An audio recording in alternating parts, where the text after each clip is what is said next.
નમસ્કાર, નિર્માણ ન્યૂઝની વિશેષ રજૂઆત ઝીરોર કાર્યક્રમ સાથે હું છું યજ્ઞ ત્રિવેદી. દર્શક મિત્રો, આજે ઝીરોર કાર્યક્રમમાં આપણે ચર્ચા કરવા જઈ રહ્યા છીએ કે એક બાજુ જે રીતે વાઇબ્રન્ટ ગુજરાતને લઈને અત્યારે હાલ ઘણી બધી ચર્ચાઓ જોવા મળી છે કે અત્યારે તો વાઇબ્રન્ટ ગુજરાત જોવા મળી રહ્યું છે. ઘણા બધા રોકાણકારો અત્યારે તો રોકાણ કરવા માટે સૌથી પહેલી પસંદગી ક્યાં ગુજરાતને અત્યારે તો જે જોઈ રહ્યા છે, પણ તેની સાથે અત્યારે હાલની પરિસ્થિતિમાં આજે અત્યારે તો પસંદગીની વાત હોય કે પછી જે રોકાણકારો અત્યારે તો જે પ્રમાણે રોકાણ કરી રહ્યા છે અલગ અલગ પ્રોજેક્ટ્સ ઉપર, એ કેટલા યોગ્ય પ્રમાણમાં અત્યારે તો થઈ રહ્યા છે તેને લઈને બાબત પર ચર્ચા કરવી છે. સાથે ગુજરાતના વિકાસમાં તેનો કેટલો ફાળો છે અત્યારે હાલના સમયમાં તેને લઈને પણ બાબત પર ચર્ચા કરવી છે. તો આરબીઆઈ દ્વારા એક બુલેટિન જાહેર કરવામાં આવ્યું હતું કે દેશની બેન્કો અને જે નાણાકીય સંસ્થાઓ છે અને ફરી એકવાર જે મોસ્ટ ફેવરેટ ઇન્વેસ્ટમેન્ટ ડેસ્ટિનેશન તરીકે ગુજરાતમાં અત્યારે તો જે રોકાણ કરવાનું સૌથી વધારે અત્યારે પસંદ કરી રહ્યા છે. હવે આ જો ગુજરાતમાં રોકાણ કરવા માટેનું પસંદ એટલા માટે કારણ કે છેલ્લા ઘણા સમયથી જે વાઇબ્રન્ટ સમિટ જે અત્યારે તો વડાપ્રધાન નરેન્દ્ર મોદી જ્યારે ગુજરાતના તત્કાલીન મુખ્યમંત્રી હતા ને ત્યારથી જે શરૂઆત કરવામાં આવી હતી ત્યારથી લઈને અત્યાર સુધી ઘણી બધી વાઇબ્રન્ટ સમિટ થઈ. વચ્ચે કોરોના કાળ આવ્યો ત્યારે જે રોકાઈ ગઈ હતી. 2024માં પણ ક્યાંક વાઇબ્રન્ટ સમિટ થવા જઈ રહી છે. હવે જે આ વાઇબ્રન્ટ સમિટો થતી હોય છે જેના કારણે અત્યારે તો જે પ્રોત્સાહન ઘણું બધું મળતું હોય છે અને ગુજરાતમાં સૌથી વધુ 82 જેટલા પ્રોજેક્ટ્સને અત્યારે તો ફંડ પૂરું પાડવામાં આવ્યું છે તેવી બાબત પણ સામે આવી છે. 692 જેટલા વિકાસ પ્રોજેક્ટને જે અત્યારે તો આ ફંડિંગ મળ્યું છે. બીજી બાજુ કહી શકાય કે જે જે આરબીઆઈ બુલેટિનમાં જે એવી પણ બાબત દર્શાવવામાં આવી હતી કે જે અત્યારે હાલ તો ગુજરાત છે એ ઉદ્યોગ પ્રિય વાતાવરણ આપતું હોય છે, પ્લસ જે ગુજરાતમાં રોકાણ માટેની જે અનુકૂળ પોલિસી પણ અત્યારે હાલ તો જે જોવા મળતી હોય છે જેના કારણે અત્યારે હાલ તો આ રોકાણ વધી રહ્યું છે. યોગ્ય પ્રમાણની વાત કરવામાં આવે અને સાથે વાસ્તવિકતાની વાત કરવામાં આવે તો તે વાસ્તવિકતા રોકાણમાં કેટલી છે તેની ઉપર ચર્ચા વિચારણા કરવી છે. આ મુદ્દા ઉપર ચર્ચા વિચારણા કરવા માટે અમારી સાથે જોડાઈ ગયા છે ડૉક્ટર આત્મન શાહ કે જેઓ અર્થશાસ્ત્રી છે, સાથે સાથે પ્રેરકભાઈ શાહ આપણી સાથે જોડાઈ ગયા છે કે જેઓ ભારતીય જનતા પાર્ટીના સહપ્રવક્તા છે, સાથે હિમાંશુભાઈ પટેલ આપણી સાથે જોડાઈ ગયા છે કે જેઓ કોંગ્રેસના પ્રવક્તા છે. જે આપ ત્રણનું સૌથી પહેલાં તો સ્વાગત છે. એક બાજુ આરબીઆઈ બુલેટિન જે અત્યારે તો જે જોવા મળી રહ્યું છે ને તેમાં પણ ક્યાંક એવી બાબત સામે આવી છે કે મોસ્ટ ફેવરેટ ઇન્વેસ્ટમેન્ટ ડેસ્ટિનેશન તરીકે ગુજરાત અગ્રેસર જોવા મળી રહ્યું છે. આત્મનભાઈ, કઈ રીતે જોઈ રહ્યા છો વાઇબ્રન્ટ ગુજરાત કેટલું વાઇબ્રન્ટ અત્યારે હાલના સમયમાં છે? આરબીઆઈ ના બુલેટિન જે બહાર પડ્યો છે જેમાં નાણાકીય સંસ્થાઓએ જે વિશ્વાસ દર્શાવ્યો છે ગુજરાતમાં, એ મને લાગે છે કે એક સારી બાબત છે. લોકો ઇન્વેસ્ટમેન્ટ કરવા માટે ગુજરાતને પ્રિફર કરે છે. ગુજરાતની જે આંતરમાળખાકીય સુવિધાઓ છે, ખાસ કરીને બિઝનેસ ફ્રેન્ડલી એન્વાયરમેન્ટ છે, જે કઈ સુવિધાઓ સરકાર તરફથી ઇન્વેસ્ટર્સને મળે છે અથવા તો જે પોલિસીના લાભો ઇન્વેસ્ટર્સને મળે છે ને એના કારણે ઇન્વેસ્ટર્સ ગુજરાતમાં ઇન્વેસ્ટ કરવા માટે આકર્ષાય છે, જે આ રિપોર્ટમાં આપણને સ્પષ્ટપણે દેખાય છે. મને જે પ્રશ્ન તમે જે પૂછ્યો કે વાઇબ્રન્ટ ગુજરાત સમિટ અને આ આરબીઆઈ નો બુલેટિનનો જે અભ્યાસ છે અથવા તો એમનો જે રિઝલ્ટ છે અથવા તો એની જે વાત છે, તમે જો 2003 થી વાઇબ્રન્ટ સમિટ શરૂ થઈ અને દર 2 વર્ષે વાઇબ્રન્ટ સમિટ થાય છે કે જેમાં આપણે ગુજરાત સરકાર બીજા ઇન્વેસ્ટર્સને કે બિઝનેસમેનને બોલાવે છે અને એમને ગુજરાતમાં મૂડીરોકાણ કરવા માટે કહેવામાં આવે છે. જો કદાચ હું ખોટો ના હોઉં તો 2011 પછી કે 2013 પછી ગુજરાત સરકારે એમઓયુ કેટલા રૂપિયાના થયા અને એની સામે ખરેખર મૂડીરોકાણ કેટલા રૂપિયાનું થયું એનો ડેટા આપવાનો કદાચ બંધ કર્યો છે અથવા તો એ ડેટા, એ માહિતી લોકો સુધી પહોંચી નથી. છેલ્લી જે માહિતી જે વાઇબ્રન્ટ સમિટને આપવામાં આવી એ કદાચ 2011 ની હતી કે જેમાં 20 લાખ કરોડ રૂપિયાના એમઓયુ થયા હતા વાઇબ્રન્ટ સમિટમાં, અને સામે મૂડીરોકાણ થયું હતું 20,000 કરોડ. એટલે માત્ર 1% જેટલું મૂડીરોકાણ જે એમઓયુ થયા એના થયા હતા. એટલે એમઓયુ જ્યારે થાય અથવા તો કોન્ટ્રાક્ટ થાય ત્યારે એ જરૂરી નથી કે એનું એકચ્યુઅલાઇઝેશન, એનું રિયલાઇઝેશન થાય જ. એટલે માત્ર એમઓયુ થાય છે એનાથી એ સાબિત નથી થતું કે ગુજરાતમાં એટલા લાખ કરોડનું કે એટલી રકમનું મૂડીરોકાણ થયું. એટલે વાઇબ્રન્ટ ગુજરાત સમિટના કારણે ગુજરાતમાં બીજા ઇન્વેસ્ટર્સ આવવા માટે પ્રેરાયા છે એ વાત સાથે હું બહુ સંમત થતો નથી, પણ એ વાત ચોક્કસ છે કે ગુજરાત રાજ્યમાં ગુજરાતની આંતરમાળખાકીય સુવિધાઓમાં અને ગુજરાતનું જે અ, પરિસ્થિતિ છે એમાં ઇન્વેસ્ટર્સને વિશ્વાસ પડે છે અને માટે ઇન્વેસ્ટર્સ એમાં ઇન્વેસ્ટ કરે છે.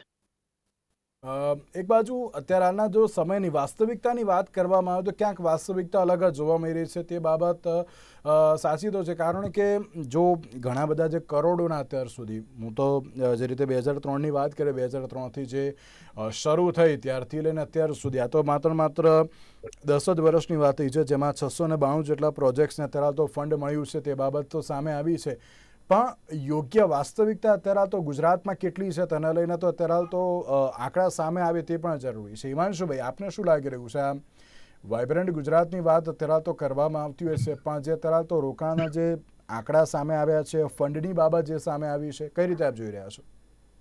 જો જે પ્રમાણે આપણે અત્યારે ચર્ચા કરી આરબીઆઈ ના બુલેટિનની, જે 2022-23માં રજૂ થઈ છે બે દિવસ પહેલા, તો હવે આપણે કમ્પેરિઝન કરવું પડે. અને અત્યારે આ સરકારના 10 વર્ષ થઈ ગયા છે અને આપણે યુપીએ ગવર્મેન્ટના પણ 10 વર્ષ જોવા પડે અને આરબીઆઈ ના બુલેટિનના આંકડા પ્રમાણે જ આપણે જોવા પડે. તો મૂલ્યાંકન થશે કે જે વાઇબ્રન્ટ ગુજરાતની વાત થાય છે કે વાઇબ્રન્ટ ઇન્ડિયાની જે અત્યારે બધી જે ફૂલ ગુલાબી વાતો દેખાય છે, તો આ સરકારના પ્રોજેક્ટો જે હોય કે પ્રોજેક્ટોની સંખ્યા અને બેંકોના ફાઇનાન્સો, બેંકો અને જે નાણાકીય સંસ્થાઓના ફાઇનાન્સો, તો એમાં વાસ્ટ ડિફરન્સ છે જે યુપીએ ગવર્મેન્ટના 10 વર્ષમાં અને અત્યારે એનડીએ ગવર્મેન્ટના 10 વર્ષમાં. હું તમને આંકડા આપું ટોટલ, કે જે અત્યારે આપણે 2004-5થી આરબીઆઈ બુલેટિનનો જ છે, એટલે કોઈ વૈશ્વિક સંસ્થાના નથી ડેટા કે કોઈ બીજા કોંગ્રેસના ડેટા નથી. આ આરબીઆઈ બુલેટિનના ડેટા છે 2014-15ના. તો એમાં તમને જોશો તો 2004-5થી 2014-15માં ત્યાં 7110 પ્રોજેક્ટો જે અને બેંકોએ ફાઇનાન્સ કરેલું હતું. અને અત્યારે આપણે જે આંકડા જોઈએ છે, જેમાં અત્યારે 2013-14થી અત્યાર સુધીમાં તો 3595 પ્રોજેક્ટોને બેંકોએ ફાઇનાન્સ કર્યું. 50% ઓછા જે યુપીએ ગવર્મેન્ટમાં, એ વખતે બહુમતવાળી સરકાર નથી. પહેલા 5 વર્ષ 146 સીટો હતી, બીજા 5 વર્ષ 206 સીટો હતી કોંગ્રેસની. ત્યારની વાત ચાલે છે. એમાં 7110 પ્રોજેક્ટો કોંગ્રેસે જે રન કરેલા હતા અને એમાં બેંકોએ ફાઇનાન્સ કરેલું હતું. બેંકોનું ફાઇનાન્સનો આંકડો પણ જોવા જેવો છે. એમાં છે 23,41,200 કરોડનો છે અને અત્યારની જે ગવર્મેન્ટનો છે એમાં 13,45,522 કરોડનો છે. એમાં પણ અત્યારે 9,95,678 કરોડનું બેંકનું ફાઇનાન્સ ઓછું છે. હવે આપણે સ્ટેટ વાઇઝ આવીએ. જો સ્ટેટ વાઇઝ આપણે જોવા જઈએ તો સ્ટેટમાં પણ તમે ગુજરાતની જ આપણે અત્યારે જેમ વાત કરી રહ્યા છે કે એમાં અત્યારે આપણે કીધું કે 692 પ્રોજેક્ટોને જે ફાઇનાન્સ કરેલું છે, જે સૌથી વધારે છે. તો તમને આ ગુજરાતનો આંકડો જોઈએ તો ગુજરાતમાં યુપીએ ગવર્મેન્ટે 765 પ્રોજેક્ટોને ફાઇનાન્સ આપેલું હતું અને અહીંયા અત્યારે આપણે 692 પ્રોજેક્ટોનો લઈએ છીએ, એટલે 139 પ્રોજેક્ટો ઓછા ફાઇનાન્સ આપેલું છે. ઉત્તર પ્રદેશ ને મહારાષ્ટ્રની તમે વાત કરો, દરેક જે સ્ટેટ્સની તમે વાત કરો, દરેકમાં ઓછું ફાઇનાન્સ થયું છે. એ વખતે મહારાષ્ટ્રમાં સૌથી વધારે ફાઇનાન્સ જે કેમ કે ત્યાં ઇકોનોમિકલ સિટી છે અને ઇકોનોમિકલ કન્ટ્રી સ્ટેટ છે, એટલે ત્યાં વધારે ફાઇનાન્સ આવતું હતું. અને જે આંકડા જોઈએ, જે યર વાઇઝ આંકડા જોઈએ, તો સૌથી વધારે અત્યારે આપણે ગુજરાતમાં 102 પ્રોજેક્ટોનું આંકડા મીન્સ ફાઇનાન્સ થયેલું છે. ત્યારે યુપીએ વખતે જે ટોટલ જે સ્ટેટ વાઇઝ પ્રોજેક્ટો થતા હતા તો 170, 150 એવા બધા થતા હતા. જે સંખ્યા પણ ઘટી ગઈ છે, ફાઇનાન્સ પણ ઘટી ગયું છે. એટલે ડેવલપમેન્ટ અત્યારે આપણને દેખાડી રહ્યા છે કે જે અત્યારે અમે આ પ્રમાણે ડેવલપમેન્ટ કરી રહ્યા છે, તો એ ખોટું છે. બેંકોના ફાઇનાન્સના ધિરાણો ઘટી ગયા છે અત્યારે, જે યુપીએ વખતે અને પાછા દરેક સેક્ટર્સમાં થતા હતા. અત્યારે તમે જોવા જઈએ તો આ એક જ સેક્ટર્સમાં અત્યારે દેખાય છે જે ડેવલપમેન્ટમાં. આની અંદર તમે એના જે બુલેટિનના બુલેટ પોઈન્ટ જોશો ને, તો બ્રિજ એન્ડ રોડ કન્સ્ટ્રક્શનમાં જ ખાલી 22-23માં ઇન્ક્રીઝ થયેલું છે. બાકી પાવરમાં ડાઉન થયેલું છે, પછી મેટલમાં ડાઉન થયેલું છે, કન્સ્ટ્રક્શનમાં ડાઉન થયેલું છે, ટેક્સટાઇલમાં ડાઉન થયેલું છે, કેમિકલ્સમાં પણ ડાઉન થયેલું છે. એટલે દરેક સેક્ટર્સમાં ડાઉન થયું. એ વખતે પાવરથી માંડીને દરેક સેક્ટર્સમાં, ટેક્સટાઇલ માંડીને દરેક સેક્ટર્સમાં ઇન્વેસ્ટમેન્ટ આવેલા હતા. અને એક કહેવું પડે કે જ્યારે જે ભારતના વડાપ્રધાન હોય તો એમને ગુજરાત અને મહારાષ્ટ્રને એ બધું ડિફરન્શિએટ ના કરવું જોઈએ.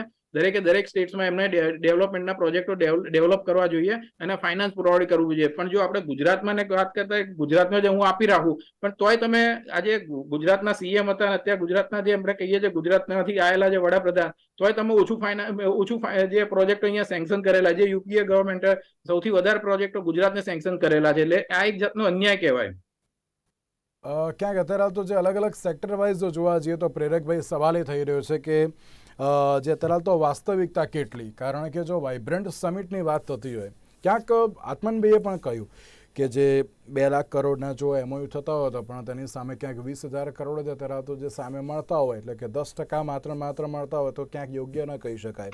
બીજી બાજુ હિમાંશુભાઈ તો જો સેક્ટર વાઇઝ પણ તેમણે તો ગણાવી દીધું કે અત્યારે ક્યાંક યોગ્ય આંકડા જોવા મળતા નથી. આરબીઆઈ બુલેટિન પ્રમાણે તેમણે પણ ક્યાંક ચર્ચા કરી. તો આ વાસ્તવિકતા શું છે? કારણ કે જો 10 વર્ષના 692 જેટલા પ્રોજેક્ટ્સ અત્યારે તો ફંડ મળ્યું હોય, જો ગુજરાત એક જેમ કહેવાય ને કે મોસ્ટ ફેવરિટ ઇન્વેસ્ટમેન્ટ ડેસ્ટિનેશન માનવામાં આવતું હોય, તો પછી વાસ્તવિકતા શું છે તેને લઈને પ્રશ્ન થતો જ હોય છે. યજ્ઞભાઈ, આજે આપણા શું ગુજરાતી તરીકે આપણને એક ગૌરવનો વિષય છે કે છેલ્લા 10 વર્ષમાં સૌથી વધુ 692 વિકાસના પ્રોજેક્ટને ફાઇનાન્સ આપણા ગુજરાતને મળ્યું છે. ક્યારેક તમારા જેવા અનેક પત્રકારો અમારી આલોચના પણ કરતા હોય, પણ આજે તમામ ગુજરાતની ચેનલમાં જુઓ તો પોઝિટિવ રીતે આ ન્યૂઝને ચલાવવામાં આવે છે. ગુજરાતની અંદર જયારે આપણે વાઇબ્રન્ટ સમિટની વાત કરીએ તો જયારે વાઇબ્રન્ટ સમિટની શરૂઆત કરી ત્યારે મોટા ભાગના વિરોધ પક્ષ વાળા ખૂબ જ એની આલોચના કરતા હતા અને ખૂબ ટીકા કરતા હતા, પણ એક પછી એક તમામ રાજ્યોએ ચાલુ કરવાની, અલગ અલગ નામ આપીને ઇન્વેસ્ટમેન્ટ સમિટ શરૂ કરવાની એમને જરૂરત પડી. આજે ગુજરાત એ સેમી કન્ડક્ટર ક્ષેત્રે હબ બનવા તરફ જઈ રહ્યું છે. માઇક્રોન જે છે સાણંદ ખાતે હમણાં જ જે જોયું, જયારે આપણા અશ્વિની વૈષ્ણવજી પણ અહીંયા આવ્યા હતા, 22,540 કરોડના ખર્ચે એમનો પ્લાન્ટ, મેમરી ચિપનો પ્લાન્ટ નાખવા રહ્યું છે. ગુજરાતે આજે સેમી કન્ડક્ટર હોય, બ્લુ ઇકોનોમી હોય, ગિફ્ટ સિટી હોય, ગ્રીન એનર્જી હોય અને સોફ્ટ પાવર થકી ગુજરાતની ઇકોનોમી કેવી રીતે $1 ટ્રિલિયન તરફ આગળ વધે એના તરફ પ્રયત્ન કરી રહ્યું છે. આજે ગિફ્ટ સિટી વખતે પણ ઘણી આલોચના થતી હતી, પરંતુ આજે ગિફ્ટ સિટી દેશનું પહેલું ફાઇનાન્શિયલ ટેક સિટી તરીકે ઉભરી રહ્યું, અને જે લોકો એસજીએક્સ નિફ્ટી જોઈને બીજા દિવસે શેર બજાર અહીંયા શું ખુલશે એ જોતા હતા, આજે એસજીએક્સ નિફ્ટી બી ગિફ્ટ નિફ્ટીના નામથી ઓળખાવા માંડ્યું. આજે ગિફ્ટ સિટીની જો ખાલી વાત કરીએ તો ગિફ્ટ સિટીમાં બેન્કિંગ પણ છે, કેપિટલ માર્કેટ પણ છે, ઇન્સ્યોરન્સનું બી હબ બની ચૂક્યું છે, બુલિયન માર્કેટનું પણ હબ બની ચૂક્યું છે, એરક્રાફ્ટ લીઝિંગનું પણ હબ બની ચૂક્યું છે, ફાઇનાન્શિયલ કંપની બી છે, ને ફોરેન યુનિવર્સિટી એટલે કે ઓસ્ટ્રેલિયન યુનિવર્સિટી ડાયકેન જે છે એનું બી એ થયું છે. જે રીતે ગુજરાત એ એક પછી એક ક્ષેત્રમાં આગળ વધી રહ્યું છે, જે આત્મનભાઈએ વાત કરી એ ખૂબ સાચી વાત છે. ગુજરાતની અંદર ઇઝ ઓફ લિવિંગ બી છે, સરકારે જે પ્રકારે વાતાવરણ પૂરું પાડ્યું છે, સેક્ટોરિયલ લીડરશિપ બી છે, ફ્યુચરિસ્ટિક ઇન્ફ્રાસ્ટ્રક્ચર બી છે, રોબુસ્ટ ઇન્ડસ્ટ્રીયલ ઇકોસિસ્ટમ એ છે, ને એટલા માટે એ ગ્લોબલ બિઝનેસ ડેસ્ટિનેશન તરીકે ઉભી રહ્યું છે, અને એના જ કારણે વિકાસનો કોઈ રેકોર્ડ હોય ને ગુજરાતમાં ન હોય એવું બનતું નથી. આજે જે અલગ અલગ ક્ષેત્રમાં રોકાણ આવ્યું એનું જે પરિણામ જુઓ વાઇબ્રન્ટ સમિટના કારણે, તો આઈબીએમ નામની કંપની પોતાની પહેલી સોફ્ટવેર લેબ ક્યાંક શરૂ કરે છે તો એ આપણા ગુજરાતની અંદર કરે છે. એમજી કંપની પોતાનો પ્લાન્ટ એ ગુજરાતમાં નાખે છે. આર્સેલર મિત્તલ 1 લાખ કરોડનું રોકાણ ગુજરાતમાં કરે છે. નેસ્લે વાળો સાણંદમાં મેગી બનાવે છે. ગૂગલ વાળો ફોન ધોલેરાની અંદર બનાવે છે. દેશની કુલ પેસેન્જર કારની 33% પેસેન્જર કાર એ આપણા ગુજરાતમાં ઉત્પાદન થાય છે. દેશના કુલ સોલર રૂફટોપમાં 24% ફાળો આપણા ગુજરાતનો છે. દેશની કુલ રિન્યુએબલ એનર્જીમાં 13% ફાળો આપણા ગુજરાતનો છે. દેશની ડેરી પ્રોડક્ટ નિકાસમાં 30% ફાળો ગુજરાતનો છે. દેશના ટેક્સટાઇલના ઉત્પાદનમાં 25% ફાળો આપણા ગુજરાતનો છે. દેશના પેટ્રોકેમિકલના ઉત્પાદનમાં 62% ફાળો આપણા ગુજરાતનો છે. દેશની કેમિકલની નિકાસમાં 40% ફાળો આપણા ગુજરાતનો છે. દેશની ડેનિમ ફેબ્રિકના ઉત્પાદનમાં 65% ફાળો આપણા ગુજરાતનો છે. દેશના દવાના ઉત્પાદનમાં 33% ફાળો આપણા ગુજરાતનો છે. દેશની દવાના નિકાસમાં 28% ફાળો આપણા ગુજરાતનો છે. દેશના મીઠાના ઉત્પાદનમાં 66% ફાળો આપણા ગુજરાતનો છે. દેશના પ્લાસ્ટિકના ઉત્પાદનમાં 65% ફાળો આપણા ગુજરાતનો છે. દેશના સોડા એસના ઉત્પાદનમાં 91% ફાળો આપણા ગુજરાતનો છે. દેશના કુલ ઇન્ડસ્ટ્રીયલ પ્રોડક્શનમાં 20% ફાળો આપણા ગુજરાતનો છે. દેશના જે કહેવાય કટ અને પોલિશ ડાયમંડમાં 92% જે છે એ આપણા સુરતની અંદર થાય છે. એટલે એક રીતે એવું કહી શકાય છે કે state with the highest investment potential, દેશ જ નહીં પણ દુનિયાએ આજે ગુજરાતના મોડલને ઓળખે છે, અને ગુજરાતથી 150 કરતા વધારે પ્રોડક્ટ વિશ્વના 180 દેશોમાં એક્સપોર્ટ કરે છે. આજે દેશના જે છેલ્લો જે રિપોર્ટ આવ્યો એમાં દેશના સૌથી વધુ જે 14 જિલ્લા જે કહેવાય નિકાસ કરતા, એમાંથી 7 જિલ્લા એ આપણા ગુજરાતના છે: જામનગર, સુરત, કચ્છ, દ્વારકા, અમદાવાદ, ભરૂચ. ગુજરાતની આજે વિશ્વની તમે અલગ અલગ કંપનીઓ જો તો એ ગુજરાતની અંદર પ્લાન્ટ નાખવા માટે, અને દેશની કંપનીએ પણ ક્યાંક નવો પ્લાન્ટ નાખવો હોય, એક જ મિનિટ હું મારી વાત પતાવી દઉં યજ્ઞભાઈ, મારી વાત પતાવી દઉં. આજે આ જે તમામ વસ્તુઓ થઈ રહી છે, અલગ અલગ કંપનીઓ પણ તમે જુઓ કે આપણા ગુજરાતની અંદર પોલિસી તો કેટલીય પોલિસી એવી છે કે દેશમાં સૌથી પહેલી ગુજરાતે આપી છે. હેરિટેજ ટુરિઝમ પોલિસી હોય, સ્ટાર્ટઅપ પોલિસી હોય, ગાર્મેન્ટ એન્ડ એપરલ પોલિસી હોય, બાયોટેકનોલોજીકલ પોલિસી હોય, સેમી કન્ડક્ટર પોલિસી હોય, ઇન્ટિગ્રેટેડ લોજિસ્ટિક પોલિસી હોય, ઇલેક્ટ્રિક વ્હીકલ પોલિસી હોય, ડિફેન્સ એન્ડ એરોસ્પેસ પોલિસી હોય. અને એના જ કારણે આજે દેશની અલગ અલગ કંપનીઓએ પણ પોતાનો પ્લાન્ટ નાખવો હોય તો ગુજરાતમાં આવે છે, અને એના જ કારણે આજે રિલાયન્સ ગુજરાતમાં છે, L&T ગુજરાતમાં છે, MG મોટર્સ ગુજરાતમાં છે, GSCL ગુજરાતમાં છે, હિન્ડલ્કો ગુજરાતમાં છે, સન ફાર્માનો પ્લાન્ટ ગુજરાતમાં છે, ઝાયડસનો પ્લાન્ટ ગુજરાતમાં છે, LMB ગુજરાતમાં છે, વેલ્સપન ગુજરાતમાં છે, રાલીસ ગુજરાતમાં છે, ટોરેન્ટ પાવર ગુજરાતમાં છે, પીડીલાઇટ ગુજરાતમાં છે, એશિયન પેઇન્ટ ગુજરાતમાં છે, નિરમા ગુજરાતમાં છે, મારુતિ ગુજરાતમાં છે, બ્રિટાનિયા ગુજરાતમાં છે, બધું બોસ્ચ ગુજરાતમાં જ છે ગુજરાતમાં છે, આપણે. નેસ્લે ગુજરાતમાં છે, કોકા કોલા ગુજરાતમાં છે, હિટાચી ગુજરાતમાં એક જ છે, મિનિટ. હીરો મોટોકો ગુજરાતમાં છે, વોલ્ટાસ ગુજરાતમાં છે, અલ્ટ્રાટેક સિમેન્ટ એ ગુજરાતમાં છે. આજે દેશના કુલ ફોરેન ડાયરેક્ટ ઇન્વેસ્ટમેન્ટની અંદર 1/3 એ આપણા ગુજરાતમાં આવે છે. દેશના કુલ સ્ટાર્ટઅપની અંદર 33% ફાળો આપણા ગુજરાતનો છે. દેશની નિકાસમાં 24% ફાળો આપણા ગુજરાતનો છે. દેશની માથાદીઠ આવકની અંદર અગ્રણી રાજ્ય તરીકે આપણું ગુજરાત છે. દેશના ઔદ્યોગિક ઉત્પાદનમાં નંબર 1 પર આપણે છે. પ્રેરકભાઈ આપને આપણા રોકવા માંગુ ગુજરાતમાં છું. આપને રોકવા માંગુ છું. આપે જે રીતે કહ્યું કે ના અત્યારે તો તમામ પ્રકારનું જે વિકાસમાં ફાળો છે માત્ર ગુજરાતનું છે એવું ક્યાંક અત્યારે તો જોવા મળી રહ્યું છે. પણ એમ કહેવાય ને કે વાસ્તવિકતાને લઈને પ્રેરકભાઈ દર વખતે સવાલ થાય છે. એવું નથી કે ના અત્યારે તમે જે રીતે કહ્યું કે ના ચલો હીરો હોય કે પછી વોલ્ટાસ હોય કે પછી કોઈ અન્ય કંપનીઓ હોય બધી અત્યારે તો જે ગુજરાતમાં છે. પણ જે પ્રમાણે MOUની બાબત સામે આવતી હોય છે, MOU ઘણા બધા કરવામાં આવે છે પણ ક્યાંક સામે એટલું રોકાણ જોવા મળતું નથી, એટલા માટે સવાલ થતો હોય છે ને. જો અત્યારે MOU થતા હોય તેની પાછળ અત્યારે તો કેટલા પ્રમાણમાં કાર્ય થઈ રહ્યા છે, અત્યારે તો કેટલા થઈ ગયા અથવા તો થઈ રહ્યા છે, એ બધાનો એક ડેટા પણ રાજ્ય સરકારે પણ અત્યારે મૂકવો બહુ જરૂરી છે ને. યજ્ઞભાઈ, મેં જે આટલી વાત કરી કે આટલા ક્ષેત્રમાં ગુજરાત આગળ છે, દેશમાં જે ઉત્પાદનની અંદર કેવી રીતે ગુજરાતનો ફાળો છે, દેશની નિકાસમાં કેવી રીતે ગુજરાતનો ફાળો છે, અને કઈ કઈ મોટી કંપનીઓના પ્લાન્ટ આપણા ગુજરાતમાં આવ્યા છે, તો આ તમામ વસ્તુઓ ત્યારે જ શક્ય થાય કે જ્યારે મોટા પ્રમાણમાં ગુજરાતની અંદર રોકાણ આવતું હોય. હજી તો હું આપણને વાત કરતો હતો, અત્યારે પાવર હોય કે પછી ટેક્સટાઇલ હોય એ બધામાં તો ક્યાં ઘટાડો થયો છે અન્ય સેક્ટરોમાં.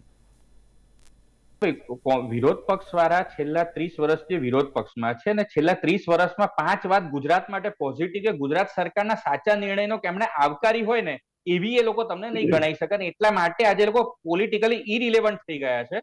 અને એવું કહેવાય કે વિરોધ પક્ષમાં પણ એમને બેસવા માટેનું સ્થાન 30 વર્ષ પછી નથી મળ્યું. એટલે એમના વાતનો જ મેં એક પણ વસ્તુનો મેં એમનો જવાબ જ નથી આપ્યો, કારણ કે જયારે લોકો એમને નથી ગણતા પંચાયત થી લઈને પાર્લામેન્ટ સુધી, ત્યારે એટલે એ લોકોનો કયા પ્રકારનો વિરોધ હશે એ પણ આપ સમજી શકો છો. બાકી આપણી જ નજીકમાં છે દેશનો પહેલો મહિલા ઇન્ડસ્ટ્રીયલ પાર્ક સાણંદ, એ આપણા ગુજરાતમાં બને છે. દેશનો સૌથી મોટો સોલર પ્રોજેક્ટ કચ્છ છે આપણા ગુજરાતમાં છે. દેશનું પહેલું કેમિકલ પોર્ટ આપણા ગુજરાતની અંદર. જેટલા પણ ડેવલપમેન્ટ કંપનીઓ બધી બનેલી, જે વાતો ગણાય એ બધી કોંગ્રેસ વખતે જ બનેલી છે, બરાબર. એટલે કોઈ પણ વસ્તુ વાતો કરે કે આ બધું બનાવ્યું, એ જયારે વિરોધ કરતા હતા ત્યારે એમને દેખાતું નતું. એ વખતે ગુજરાત ટોપ ઉપર જ હતું, દરેક વખત વસ્તુમાં ગુજરાત ટોપ ઉપર હતું, ત્યારે તમે વિરોધ કરતા હતા. 2014-15 માં તમે વિરોધ કરતા હતા કે અહીંયા આટલું બધું જે પોલિસી પેરાલિસિસ નું કીધું. હવે RBI ના જ બુલેટિનના આંકડા છે કે એ વખતે 7,000 પ્રોજેક્ટો કોંગ્રેસ વખતે રન થયેલા, તમારા 3500 પ્રોજેક્ટ રન થાય છે. તો પોલિસી પેરાલિસિસ કોની? તમને દેશનો વિકાસ એ વખતે દેખાતો નતો, અને અત્યારે તમે બહુમતી લઈને આવ્યા તોય તમે વિકાસ અત્યારે રૂંધી નાખ્યો છે. જો આટલી બહુમતી મળી હોય તો કોંગ્રેસ વખતે 15,000 પ્રોજેક્ટો થઈ ગયા હોત. અત્યારે તમે એટલું વસ્તુ વિચારો, જ્યારે તમે દેશના વિરોધી, દરેક વસ્તુમાં દેશની વિરોધી વાત કરવાની, 2-3 કંપનીઓને બેનિફિટ આપવાના, તમે કયા સેક્ટર્સમાં કઈ ગ્રોથ કર્યો છે? ઇન્ક્લુઝિવ ગ્રોથ ક્યાં કર્યો છે? કોઈ પણ વસ્તુમાં ઇન્ક્લુઝિવ ગ્રોથ કર્યો નથી. જે બધામાં હબ કઈ જાઓ છો, હબ કરીને ક્યાં હબ બની? સોલરનું હબની વાત કરતા હતા, રાજસ્થાનનો થઈ ગયું. પેટ્રોલનું અહીંયા જામનગરમાં કોંગ્રેસે રિફાઇનરી નાખી, તમે એ વખતે બધા વિરોધ કરતા હતા. કોમ્પ્યુટરની ટેકનોલોજી રાજીવ ગાંધી લાયેલા, ત્યારે ભરત ગાદુડીની સાંસદમાં તમે વિરોધ કરેલો. વિરોધ કરવાની તમારી જે નીતિઓ રહી છે, તમે અત્યારે સત્તામાં છે તોય તમે વિરોધ પક્ષમાં એ રીતના જ વર્તી રહેલા છો. એટલે તમે અત્યારે બોલો નહીં. અને ગુજરાતને તો તમે કેટલો અન્યાય કરેલો છે એ તો બધી પ્રજા જાણે છે. કન્ટિન્યુ. યજ્ઞભાઈ, એ જયારે એવું કહે છે કે ધર્મની ખાલી વાત કરે છે, ગુજરાતની અંદર આટલા વર્ષોમાં એમનામાં એક એમ્સ પણ ગુજરાતમાં નથી આપી. એ પણ જયારે નરેન્દ્રભાઈ મોદી સાહેબની સરકાર આવી ને ત્યારે ગુજરાતને એમ્સ મળી છે રાજકોટ ખાતે, ને જે ચાલુ થઈ ગઈ અત્યારે. અને ડોક્ટર વલ્લભભાઈ કથિરિયા તમે કેટલી હોસ્પિટલોમાં VSને સિવિલ હોસ્પિટલો બંધ કરી નાખી, તમે પ્રાઇવેટ હોસ્પિટલોને ફંડિંગ કરવા માંડ્યા.